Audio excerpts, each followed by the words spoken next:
భక్తి టీవీ ప్రేక్షకులకు నమస్కారం. రుద్రాక్షుల సందేహాలు కార్యక్రమానికి స్వాగతం. ఈనాటి మన కార్యక్రమంలో మనతో పాటు ఉన్నారు ప్రముఖ రుద్రాక్ష నిపుణులు, వేదగణిత శాస్త్రవేత్త, ఎన్నో జాతీయ అంతర్జాతీయ అవార్డుల గ్రహీత డాక్టర్ పాండురంగారావు గారు. రుద్రాక్ష ధారణకు సంబంధించిన సందేహాలు ఏవైనా స్క్రీన్ మీద నెంబర్స్ నోట్ చేసుకోండి. గురుగారు మీ అందరితో మాట్లాడడానికి లైవ్ లో సిద్ధంగా ఉన్నారు. మరి కార్యక్రమాన్ని మొదలు పెడదాం. ఓం నమ శివాయ గురుగారు. ఓం నమ శివాయ. మంచి స్టోరీతో స్టార్ట్ చేద్దామా? దానికి ముందు ఇవాళ 18వ తారీఖు జూన్ నెల. ఇవాళ ఒక విశేషం ఏమిటంటే, అంటే స్పోర్ట్స్లో అవగాహన ఉన్న వాళ్ళకి మొట్టమొదటిసారి వరల్డ్ కప్ 1983 కపిల్ దేవ్ నాయకత్వంలో సెంచరీ మొట్టమొదటి భారతీయుడు అందులో కొట్టింది.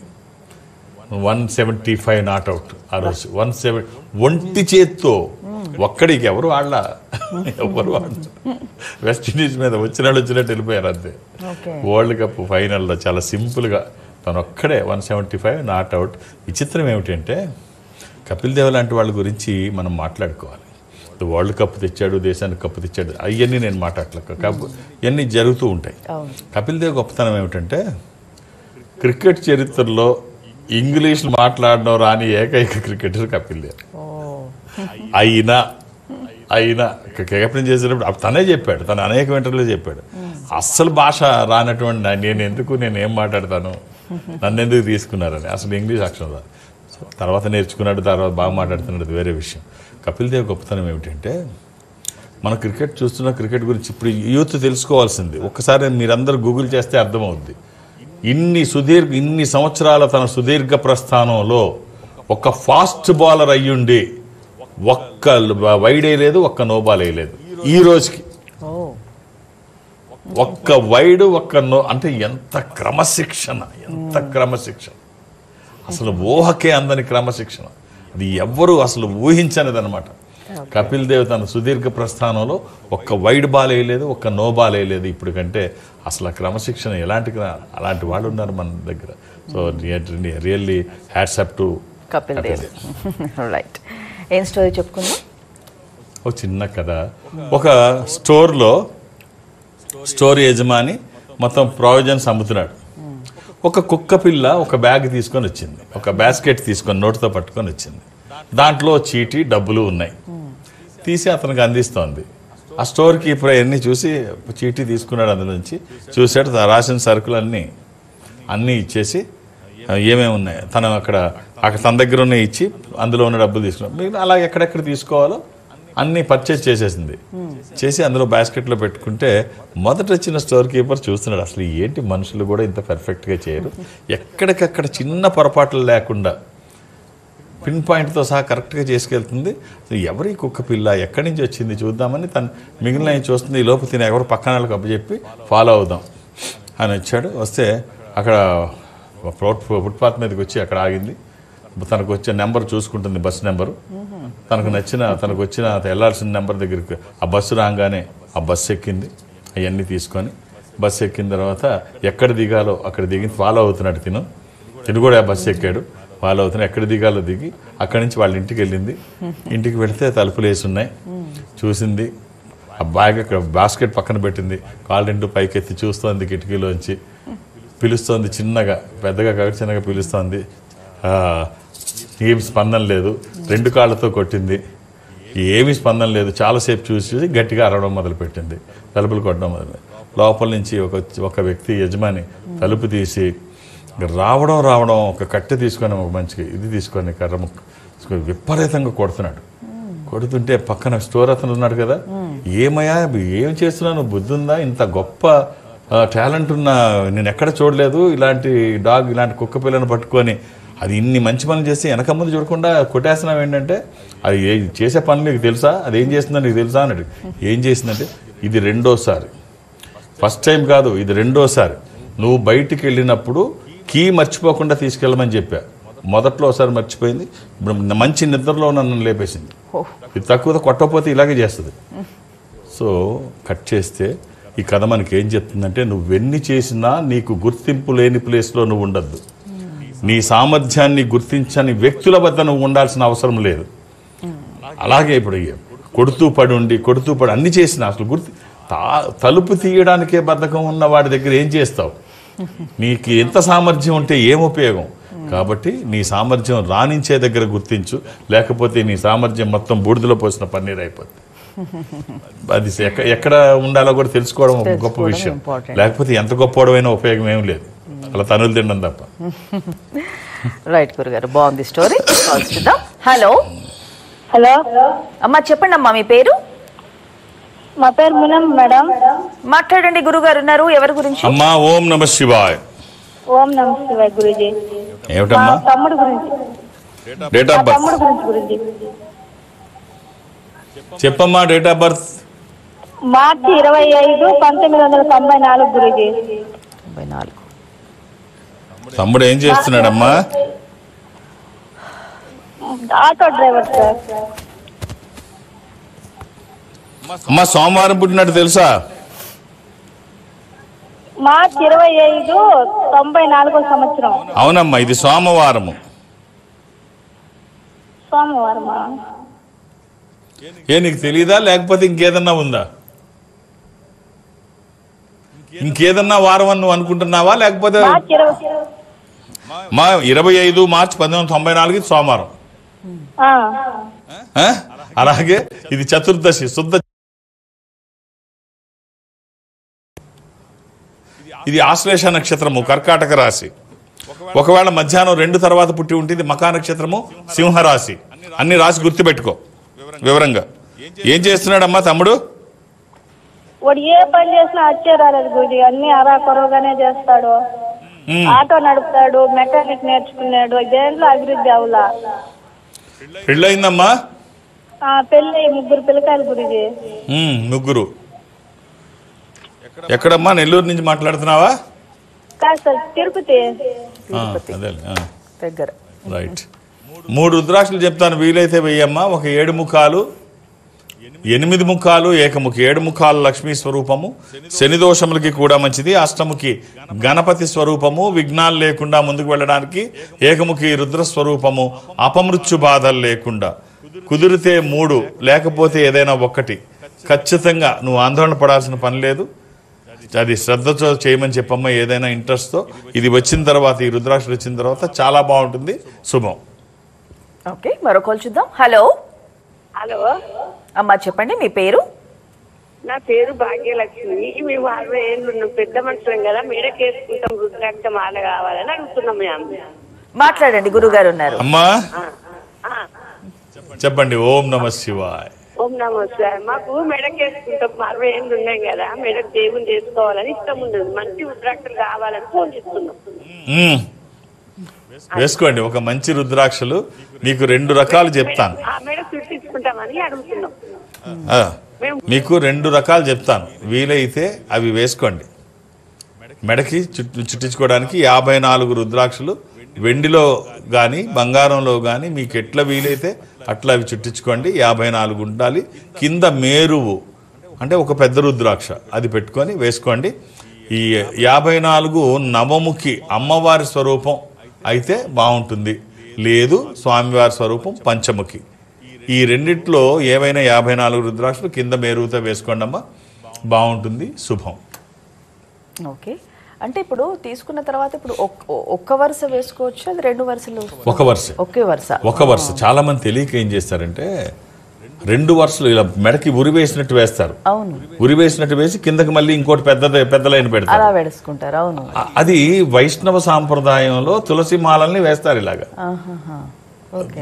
ఇప్పుడు ఏ సాంప్రదాయం ఆ సాంప్రదాయం. ఇప్పుడు దురదృష్టం ఏమిటి అంటే యూట్యూబ్ నాలెడ్జ్ ఉన్న వాళ్ళు ఎక్కువైపోయారు, వాట్సాప్ నాలెడ్జ్ ఉన్న వాళ్ళు. వీళ్ళు నోటుకు వచ్చింది చెప్పేస్తున్నారు. ఈ పాటిచ్చే వాళ్ళు పాపం టీవీలో చెప్తే గొప్ప అనుకొని అది నిజం అనుకుంటారు. మన పెద్దవాళ్ళు ఏమి చేసినా దాని వెనక ఒక సైన్స్ ఉంటుంది. ఎందుకు ఇలా పెట్టడానికి ఒక రీజన్ ఉంటుంది. అదేమి తెలియకుండా ఇష్టం వచ్చినట్టు. ఇప్పుడు 54 ఎందుకు పెట్టారు, ఎందుకు అంటారంటే నేను చాలాసార్లు చెప్పాను. పూర్ణమాల అంటే జపం చేసుకుంటాం, 108 ఉంటాయి. దానికి మేరు అంటే పెద్దది, మేరు పర్వతం అంటే పెద్దది.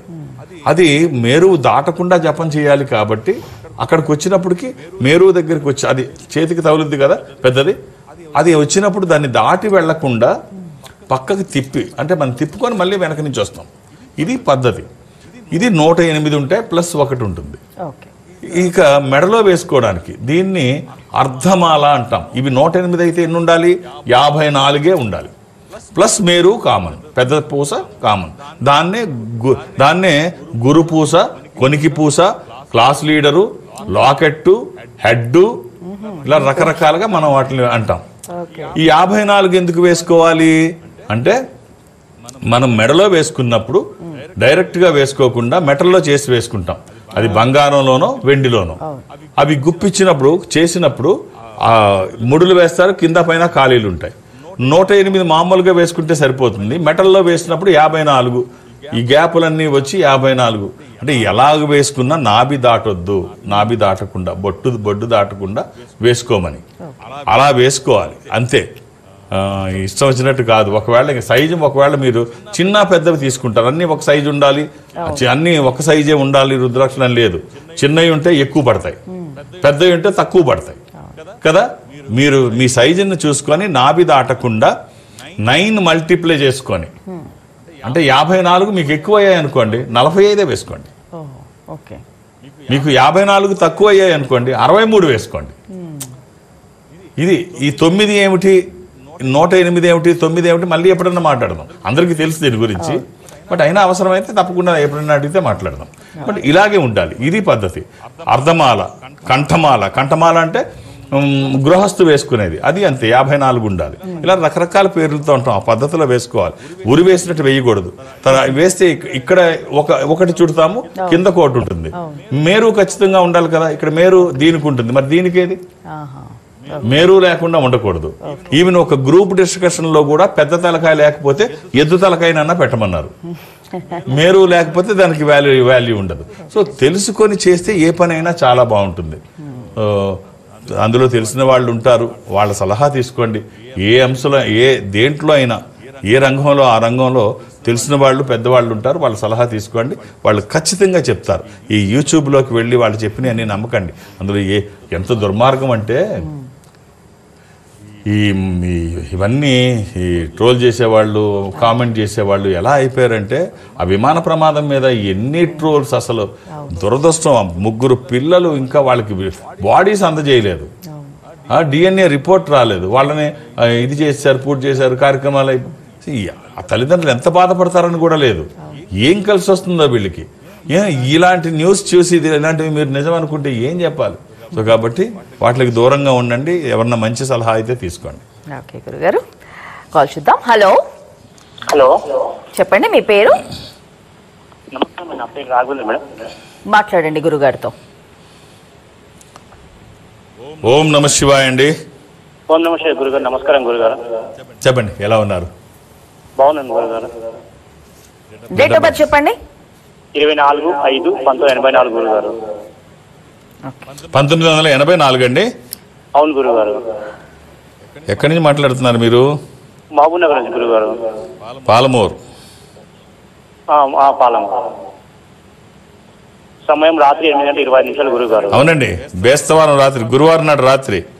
అవును గురుగారు.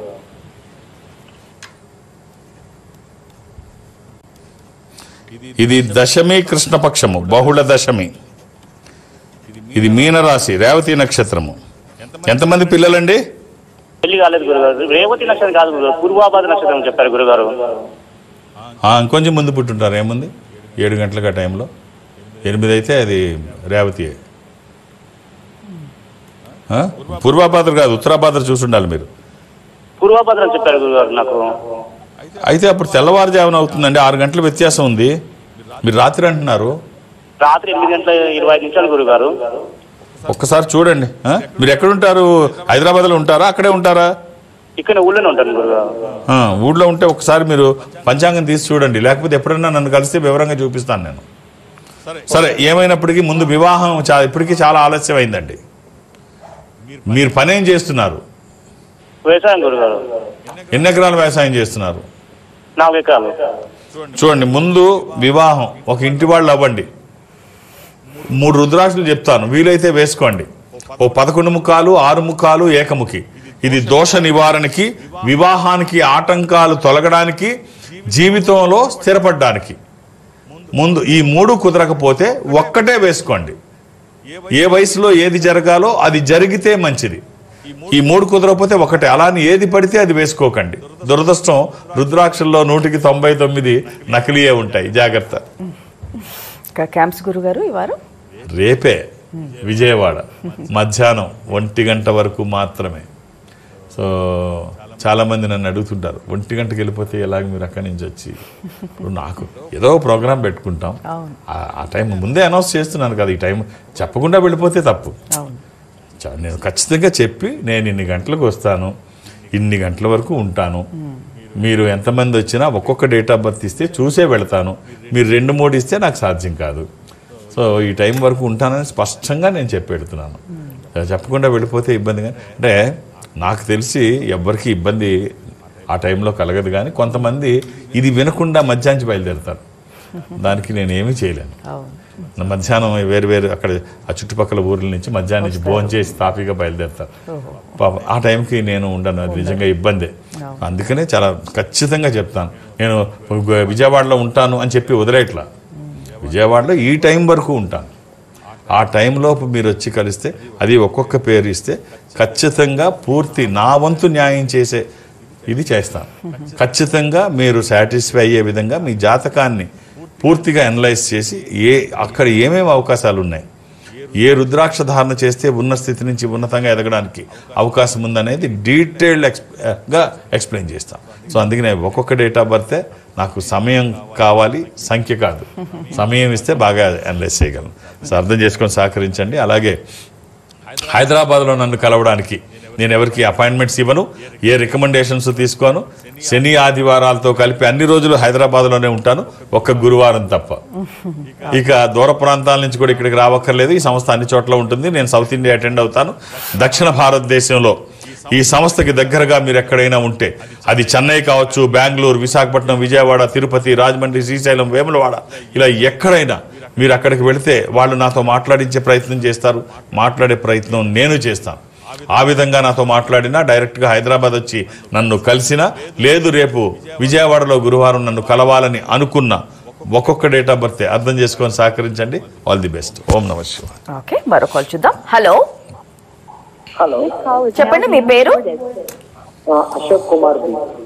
ఓకే, మాట్లాడండి. గురువు గారు ఉన్నారు. హలో, అశోక్ కుమార్ గారు. గురుగారు నమస్తే. గురుగారు ఓం నమః శివాయ. చెప్పండి, date of birth. February 4th, 1990. 4th February 1990. 3:15 PM. 15 time. అది ఆదివారం నాడు మధ్యాహ్నం, తెలుసా అండి? కరెక్ట్. హలో, ఏం చేస్తున్నారు మీరు? నేను జాబ్ చేస్తున్నాను. ఇది అష్టమి, శుక్లపక్షము, శుద్ధ అష్టమి. ఇది మేషరాశి. ఎంతమంది పిల్లలు సార్? పిల్లలు లేదు సార్, ఇంకా పెళ్లి కాలేదు. పెళ్లి కాలేదా అండి? మరి ముందు ఆ పని చూడండి. ఇప్పుడు జీవితంలో కొన్ని సీరియస్గా తీసుకోవాల్సినవి సీరియస్గా తీసుకోవాలి. ఆ పని అయిపోయిన తర్వాత మిగిలిన పనులు మీరు చేసుకోండి. ఇది ఆలస్యం అయితే ఆలస్యం అలా పెరుగుతూనే ఉంటుంది. కాబట్టి ఏ వయసులో ఏది జరగాలో అది జరిగితే మంచిది. ఏమవుతుంది అని చాలామంది అంటారు. 2 కారణాలు చెప్తాను. 10 జన్మలు ఉన్నాయో లేదో తెలియదు. ఉన్న ఒక్క జన్మని సార్థకత చేసుకోండి. 84 లక్షల జీవరాశుల్లో మానవ జన్మ గొప్పది అని మీరు నమ్మితే యవ్వనం ఇంకా గొప్పది. గడియారంలో ముళ్ళు మీరు ఎంత కావాలన్నా వెనక్కి తిప్పుకోగలరు. మీ జీవితంలో కానీ మీ యవ్వనంలో కానీ గడిచిన ఏ గంట మళ్ళీ మీ లైఫ్లోకి రాదు. మీతో ఉన్న వాళ్ళందరూ హ్యాపీగా ఉంటున్నారు, మీరెందుకు అవన్నీ వదిలేసి టైం వేస్ట్ చేయాలి? ఇది మొదటిది. రెండోది ఏమిటంటే, ఏ వయసులో ఏది జరగాలో అది జరగకపోతే మనం మాట్లాడే మాటల్లో తేడాలు వస్తాయి.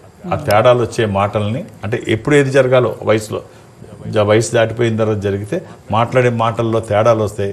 పెర్వర్టెడ్ టాకింగ్ అంటాం. అలాగే ఆలోచనలు కూడా మార్పు వస్తాయి, పెర్వర్టెడ్ థింకింగ్ అంటాం. ఏ పెర్వర్షన్ అయినా ఇది సైకలాజికల్ డిజార్డరే. ఏ సైకలాజికల్ డిజార్డర్ లాంగ్ టర్మ్ ఉన్నా అది స్కిజోఫీనియాగా కన్వర్ట్ అయ్యే ప్రమాదం ఉంది. నేను ఎవరిని భయపెట్టట్లేదు, ఇవన్నీ చెప్తున్నాను. కాబట్టి మీ వంతు ప్రయత్నం మీరు చేయండి. ఏది ఏ టైంలో మీరు ఒక రుద్రాక్ష చెప్తాను, వేయండి. త్రయోదశముఖి రుద్రాక్ష ఆర్ ద్వాదశముఖి రుద్రాక్ష. త్రయోదశి 13 ముఖములు కలిగిన ఈ రుద్రాక్ష ఇంద్ర రుద్రాక్ష, రూలింగ్ రుద్రాక్ష, కమాండింగ్ రుద్రాక్ష. అనుకున్నది సాధించడానికి, సంకల్పం సిద్ధించడానికి, కోరికల సాఫల్యం కోసం జాతకపరంగా అవసరమైంది కూడా త్రయోదశి. అది కుదరకపోతే ద్వాదశి. ఈ రెండిట్లో ఏదైనా ఒక్కటి. ఆల్ ది బెస్ట్ అండి. ఓకే.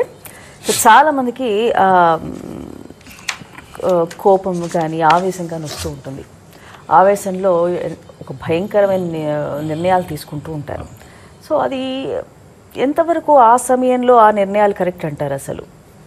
ఇప్పుడు నిర్ణయాల గురించి ఇప్పుడు కూడా మాట్లాడాం మనం. ఇప్పుడు ముందు కాలంతో కూడా టైంకి నిర్ణయం తీసుకోమని. ఇప్పుడు ఆవేశంలో తీసుకున్న నిర్ణయాలు ఎప్పుడు మంచివి కాదు. అది ఎప్పుడు ఆనందంలో కూడా తీసుకోకూడదు. ఆనందంలో ఉన్న గడుపుకునే మాట ఇచ్చేస్తే తర్వాత పీక్కుంటుంటారు. అనవసరంగా తొందరపడి ఇచ్చేసాను. అలాగే ఆవేశంలో అనకూడని మాటలు అనేస్తారు. అవి చాలా ప్రమాదకరం అయ్యి ఉండొచ్చు. సో అలాగే ఒక వ్యక్తి గురించి తెలియకుండా ముందు మాట జారొద్దు, తెలుసుకున్న తర్వాత. ఇప్పుడు మొన్న మనం రాముడు ఎంత గొప్పవాడో చెప్పడానికి మండోదరితో చెప్పించాడు వ్యాస మహర్షి, వ్యాస భగవానుడు వారు అని చెప్పి మనం అనుకున్నాం. రాముడు దేవుడు, ఏమనుకుంటున్నావురా నువ్వు? రాముడు మండోదరి చెప్పుద్ది. ఏమనుకుంటున్నావు? తాటకని చంపినప్పుడు, శివధనుస్సుని ఎత్తినప్పుడు, వాలిని సంహరించినప్పుడు,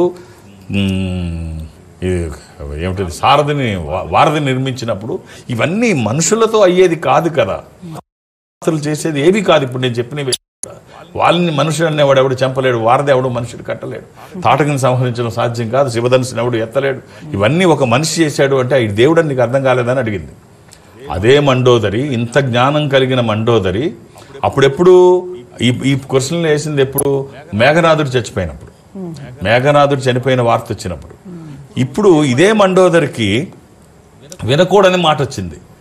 రావణుడు కూలిపోయాడు, రావణుడు యుద్ధరంగంలో శవమై పడి ఉన్నాడు, రాముడి చేతిలో సంహరించబడ్డాడు, రావణ యుద్ధం ముగిసింది, రాముడి చేతిలో రావణుడు సంహరింపబడ్డాడు అనేసరికి ఒక్కసారి భార్య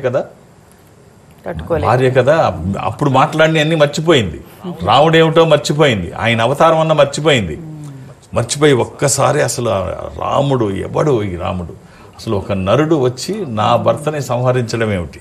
ముల్లోకాలు జయించిన వాడు నా భర్త, అష్టదిక్పాలకుల్ని తీసుకొచ్చి కాళ్ల కింద పడేసినటువంటి వాడు, తను ఏది అనుకుంటే అది క్షణాల్లో చేయగల సామర్థ్యం కలిగిన వాడు, అస్త్ర శస్త్రాల్లో తనకి ఎదురు నిలిచిన వాడు ఎక్కడ ఏ మండలంలోని లేడు.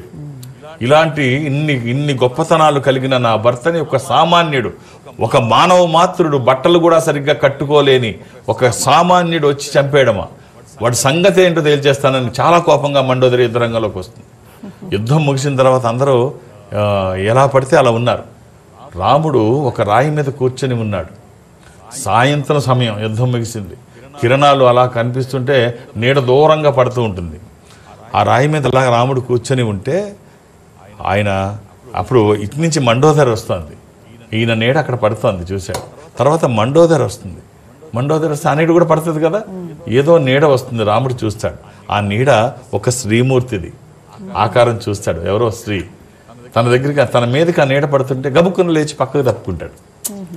అప్పుడు ఒక్కసారి ఇంత సంస్కారం ఆ రాముడు, స్త్రీ నీడ కూడా మీద పడుతుంటే ఒక్కసారి రాముడు సంస్కారం ఏమిటి అని అక్కడ ఒక్కసారి మీద పడుతుంటే పక్కకు లేచి దారిచ్చి పక్కకు తప్పుకున్నాడు రాముడు. అప్పుడు మండోదరి చూసి చలించిపోయింది. ఇంత గొప్ప క్యారెక్టరా ఈయన నేను మాట్లాడింది అని చెప్పేసి 2 మోకాళ్ళ మీద నేల మీద ఉండి రాముడికి నమస్కారం చేసింది. క్యారెక్టర్ సామాన్యమైన క్యారెక్టర్ కాదు రాముడు. ఒక స్త్రీ నీడ కూడా ఆయన ఇది చేయలేకపోయాడు. అలాంటిది ఒక స్త్రీని ఎత్తుకొచ్చాడు తన భర్త. ఎంత గొప్ప మెసేజ్ అంటే, స్త్రీ నీడ పడితే తప్పించుకున్నాడు తిను, ఇమీడియట్ గా తన భర్త ఏం చేశాడు, చనిపోయిన ఉన్నవాడు ఏం చేశాడు, తన భార్యను ఎత్తుకొచ్చాడు. సో ఈ రెండు ఇక్కడ కంపారిజన్. సో అంటే ఇంత గొప్పగా ఆలోచించిన మండోదరి కూడా ఆ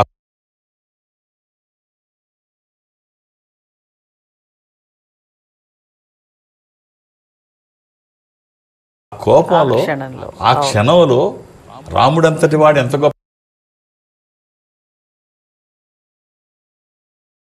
గొప్పవాడో తెలిసి కూడా అన్నీ మర్చిపోయి ఇష్టం వచ్చినట్టు మాట్లాడింది.